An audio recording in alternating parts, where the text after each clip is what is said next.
Hello students. Last video के अंदर हमने कुछ छोटे छोटे टॉपिक डिस्कस किए थे, जैसे कि डेंसिटी। जैसे कि हमने जो डिस्कस किया था वो रेडियस रेशो के बारे में डिस्कस किया था, और जो साइज था टेट्राहेड्रल या ऑक्टाहेड्रल वर्ड का वो डिस्कस किया था। Number of tetrahedral and octahedral word ये भी डिस्कस किया था। तो आज की वीडियो के अंदर हम डिस्कस करने वाले हैं डेंसिटी ऑफ यूनिट सेल, यानी कि डेंसिटी क्या होती है इसके बारे में बात करने वाले हैं, या यूनिट सेल की डेंसिटी हम किस तरीके से कैलकुलेट कर सकते हैं इसके बारे में बात करने वाले हैं। तो बेसिकली डेंसिटी क्या होती है हमारे पास? डेंसिटी होती है कि कितने किसी भी वॉल्यूम के अंदर द मास प्रेजेंट पर यूनिट वॉल्यूम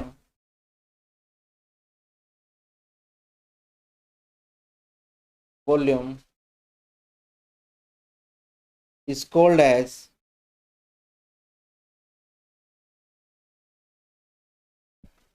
डेंसिटी। कि कितने वॉल्यूम के अंदर कितना मास प्रेजेंट है उसको हम क्या नाम देते हैं? डेंसिटी का नाम देते हैं। क्या किसका नाम देते हैं? डेंसिटी का नाम देते हैं। तो यहाँ पर हमें यूनिट सेल के अंदर क्या करना है? डेंसिटी की कैलकुलेशन करने की, हमारे पास डेंसिटी हम किस तरीके से निकाल सकते हैं।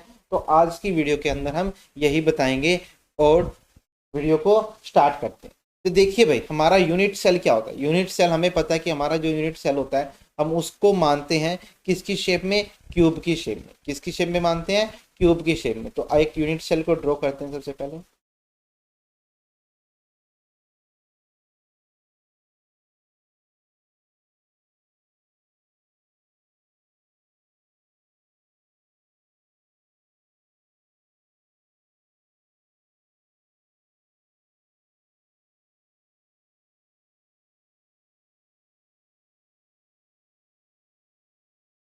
तो हम मान लेते हैं कि ये हमारे पास एक यूनिट सेल है। अब यूनिट सेल का कुछ ना कुछ वॉल्यूम होगा, तो उसके लिए हम मान लेते हैं कि ये हमारे पास जो यूनिट सेल है उसकी जो साइड है वो ए है। इस साइड हम क्या मान लेते हैं? ए मान लेते हैं। ठीक है, तो लेट द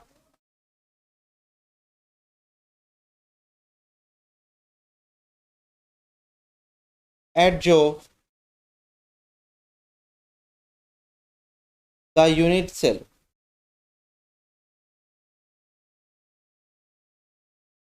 मान लेते हैं कि हमें हमारे पास जो यूनिट सेल है उसकी एज जो है वो ए है, साइड जो है उसको हम क्या मान लेते हैं? ए मान लेते हैं। ठीक है, let the number of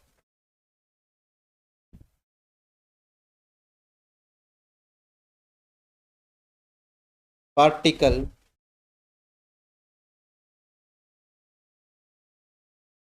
in a unit cell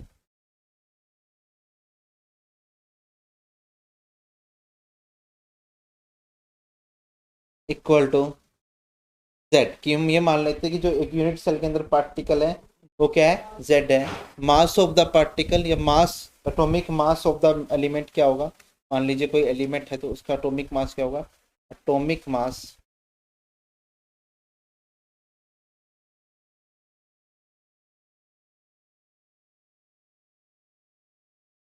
element equal to हम मान लेते हैं इसके एम के। ठीक है जी। तो हमने जो ये ए माना था, मान लो साइड हम पिकोमीटर में मान, तो अगर हमें वॉल्यूम निकालना है, वॉल्यूम, अगर हम इसका क्या करते हैं? पहले वॉल्यूम निकालते हैं। किसका वॉल्यूम निकालना है? यूनिट सेल का। तो वॉल्यूम ऑफ यूनिट सेल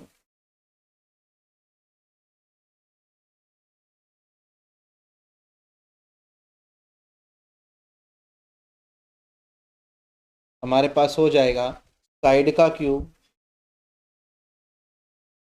जो कि हो जाएगा ए क्यूब। ठीक है जी, साइड का क्यूब जो कि हो जाएगा ए क्यूब। ठीक है जी। और ए हमारे पास ये रहा, तो हमारे पास ये बन गया है ए को मीटर का क्यूब, जो कि होगा इक्वल टू होगा ए क्यूब इंटू 10⁻⁻30 सेंटीमीटर क्यूब। क्योंकि हमारे पास 1 पिकोमीटर होता है 10⁻ 10 सेंटीमीटर के। ठीक है जी, तो यहाँ पर क्यूब करेंगे तो -10 सेंटीमीटर के, तो यहाँ पर ठीक है जी, तो हमारे पास वॉल्यूम आ गया, किस में आ गया, सेंटीमीटर क्यूब के अंदर। ठीक है जी, अब हम निकालते हैं मास। क्या निकालेंगे, मास। तो मास ऑफ द, हम निकालते हैं क्या, mass of the unit cell.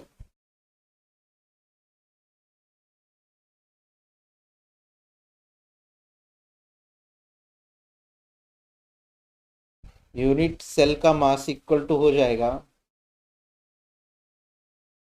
Number of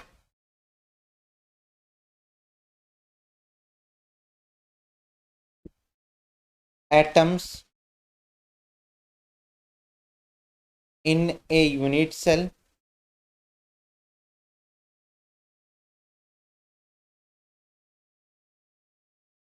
into mass of each atom.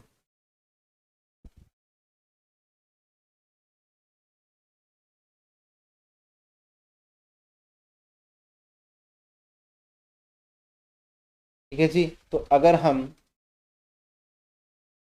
Number of atom कितने माने थे, हमने जेड माने थे, तो और मास ऑफ ईच एटम को हम क्या मान लेते हैं, स्मॉल एम मान लेते हैं। ठीक है ना, क्या मान लेते हैं, स्मॉल एम मान लेते हैं, और जो कि हमारे पास इक्वल होगा, और मास ऑफ ईच एटम होगा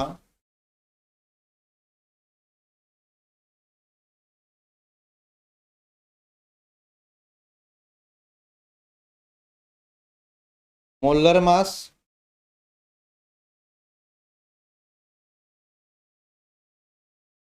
अपॉन में, मोलर मास अपॉन में, इसको हम एटॉमिक मास भी बोल सकते हैं, मोलर मास को हम एटॉमिक मास भी बोल सकते हैं, डिवाइड बाय एवोगैड्रो नंबर।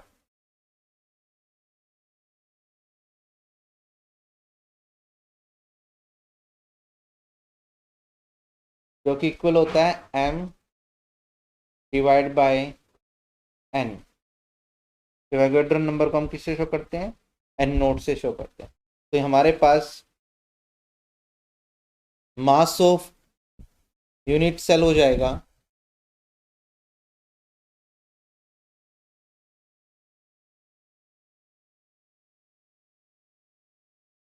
देखिए, number of atoms in a unit cell into mass of each atom. तो मास ऑफ ईच एटम क्या बन गया, m बाय n नोट। तो हम कह सकते हैं कि z into m by n naught, ये आ गया किसके इक्वल, मास ऑफ यूनिट सेल के। तो आगे हम निकालते हैं density of the unit cell.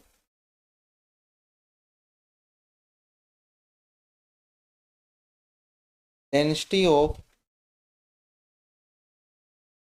Unit cell equal to हो जाएगा मास ऑफ यूनिट सेल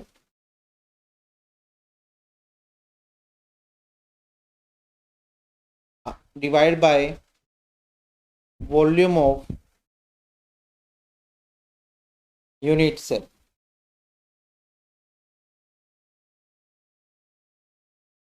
यहाँ पे हम देख पा रहे हैं कि जो मास ऑफ यूनिट सेल क्या है, z into capital M by n naught divided by volume of unit cell क्या है, a क्यूब इंटू 10⁻⁻30। तो हमारे पास यहाँ पे डेंसिटी का फॉर्मूला बन जाएगा, density of unit cell equal to हो जाएगी z into m divided by a cube into n naught into 10⁻⁻30 gram per centimetre cube. ठीक है जी, तो ये हमारे पास क्या बन गया, डेंसिटी का फॉर्मूला बन गया। तो यहाँ से हम देखिए, इसमें कितने वेरिएबल्स हैं, 1 2 3 4 5 वेरिएबल्स हैं, तो इनमें से कोई भी 4 वेरिएबल अगर हम दिए होंगे तो 5th वेरिएबल हम यहाँ से निकाल सकते हैं। ठीक है, तो अगर यहाँ पर देखिए ये तो हमारे पास एलिमेंट का था, जब यूनिट सेल में जो पार्टिकल्स थे वो एलिमेंट के थे। इन केस ऑफ कंपाउंड, अगर हमारे पास यहाँ पर कंपाउंड आ जाए तो in case of compound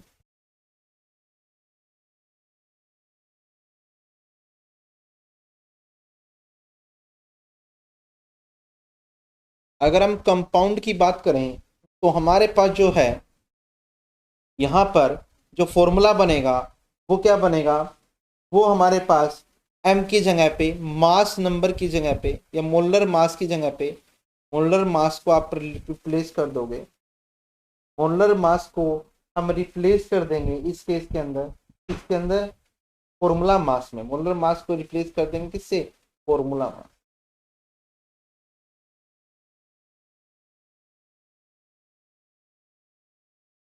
in case of compound जो मोलर मास था यानी कि एक एलिमेंट का मास था वो किस में कन्वर्ट हो जाएगा, फॉर्मूला मास में। तो फॉर्मूला हमारे पास सेम रहेगा और हमारे पास m जो हो जाएगा ना वो किसके इक्वल हो जाएगा, फॉर्मूला मास के इक्वल हो जाएगा। तो यहाँ से हम क्या कर सकते हैं, डेंसिटी निकाल सकते हैं और बहुत सारे न्यूमेरिकल्स इसके बेस पे हम कर सकते हैं।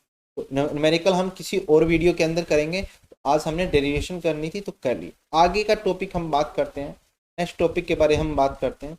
नेक्स्ट टॉपिक हमारे पास है डिफेक्ट्स का। नेक्स्ट टॉपिक की अगर हम बात करें तो वो क्या है, डिफेक्ट्स के बारे में बात, डिफेक्ट्स इन सॉलिड के बारे में बात करते हैं, defects in solid.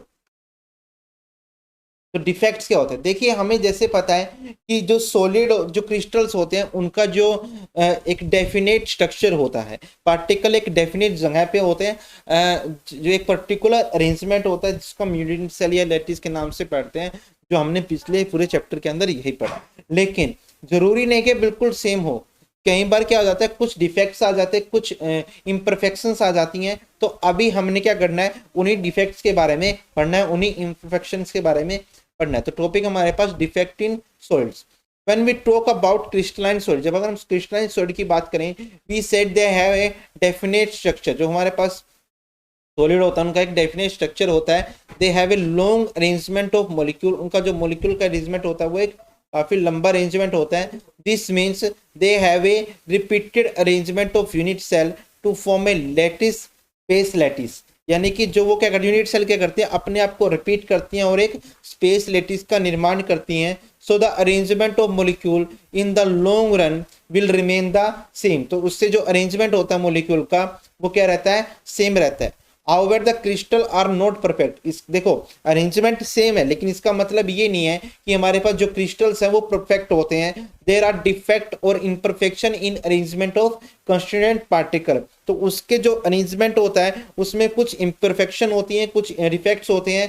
These defects और deviations are uniform arrangement of particles. और अगर हम इन अरेंजमेंट इनकी बात करें तो इसके अंदर इनको हम क्या बोलते हैं, डिफेक्ट्स बोलते हैं। जो इम्परफेक्शंस पाई जाती हैं अरेंजमेंट के अंदर उसको हम क्या बोलते हैं, डिफेक्ट्स का नाम देते हैं। क्या नाम देते हैं, डिफेक्ट्स का नाम देते हैं। तो हमारे पास डिफेक्ट्स कितने प्रकार के होते हैं, 2 टाइप के डिफेक्ट होते हैं। एक्चुअली डिफेक्ट है क्या, देखिए क्रिस्टल का जो स्ट्रक्चर होता है वो एक डेफिनेट स्ट्रक्चर होता है, ये हमने पढ़ा है। लेकिन अगर उस डिफेक्ट जो हमारे पास डेफिनेट स्ट्रक्चर है उसके अंदर कुछ इम्परफेक्शंस आ जाए या अरेंजमेंट में कुछ अरेंजमेंट इधर उधर हो जाए तो उसको हम क्या बोलते हैं, डिफेक्ट बोलते हैं। तो हमारे पास जो डिफेक्ट्स हैं वो 2 टाइप के होते हैं। सबसे पहले पॉइंट डिफेक्ट। कौन सा डिफेक्ट है, point defect. When A deviation occur around an atom और पार्टिकल इज पॉइंट डिफेक्ट। कि अगर हमारे पास इम्परफेक्शन जो आए वो एक पॉइंट पर आए या एक एटम और पार्टिकल के आसपास आए उसको हम क्या बोलते हैं, point defect. It could due to the displacement और एक्स्ट्रा पार्टिकल और मिसिंग पार्टिकल। वो किसकी वजह से हो सकता है कि एक पार्टिकल हमारे पास मिक्स हो गया या एक्स्ट्रा पार्टिकल कहीं पर आ गया, तो एक पार्टिकल की वजह से जो डिफेक्ट आएगा उसको हम क्या नाम देते हैं, पॉइंट डिफेक्ट का। क्या नाम देते हैं, पॉइंट डिफेक्ट का। यानी कि जो हमारा अरेंजमेंट था उसमें एक पॉइंट के ऊपर इम्परफेक्शंस आई हैं, ये एक पॉइंट जो है डिस्प्लेस हुआ है या तो एक्स्ट्रा आ गया या एक वहां से एब्सेंट हो गया है, उसको हम क्या नाम देते हैं, पॉइंट डिफेक्ट का नाम देते हैं। नेक्स्ट हमारे पास है लाइन डिफेक्ट। नेक्स्ट क्या है, लाइन डिफेक्ट। लाइन डिफेक्ट का मतलब क्या है कि जब हमारे पास इम्परफेक्शन आएगी when there is an abnormality और imperfection in the arrangement of entire row, पूरी की पूरी रो के अंदर अगर इम्परफेक्शन है उसको हम क्या बोलते हैं, लाइन डिफेक्ट बोलते हैं। That there it is a line defect, और हम उसको then it is a line defect. अगर पूरी की पूरी रो में इम्परफेक्शन हो, एबनॉर्मलिटी हो, उसको हम नाम देते हैं किसका, लाइन डिफेक्ट। तो पॉइंट डिफेक्ट्स हमारे पास पढ़ते हैं पॉइंट डिफेक्ट्स के बारे में। Our main focus today will be on the learn of point defect। अगर हम आज बात करें तो किस पे बात करेंगे, पॉइंट डिफेक्ट के बारे में बात करेंगे। तो point defect usually occur when the crystalline has occur very repeatedly, अगर क्रिस्टलाइजेशन जो प्रोसेस हुई है वो बहुत जल्दी हो तो हमारे पास जो डिफेक्ट आएगा वो क्या आएगा, पॉइंट डिफेक्ट आएगा। Not allowing the perfect crystal arrangement to form, और बहुत ज्यादा जो जल्दी अगर हम क्रिस्टलाइजेशन करेंगे तो वहां पर जो है वो परफेक्ट अरेंजमेंट नहीं कर पाता। Although it should be noted that there are imperfection in even during the slow crystallization, अगर क्रिस्टलाइजेशन स्लो हो तब भी इम्परफेक्शन आ सकती है। There are 3 different kind of point defects, let us study of them. अब यहाँ पर कितने टाइप के, 3 टाइप के डिफेक्ट्स होते हैं मेनली, आओ उनके बारे में बात करते हैं। सबसे पहले हमारे पास जो डिफेक्ट्स हैं,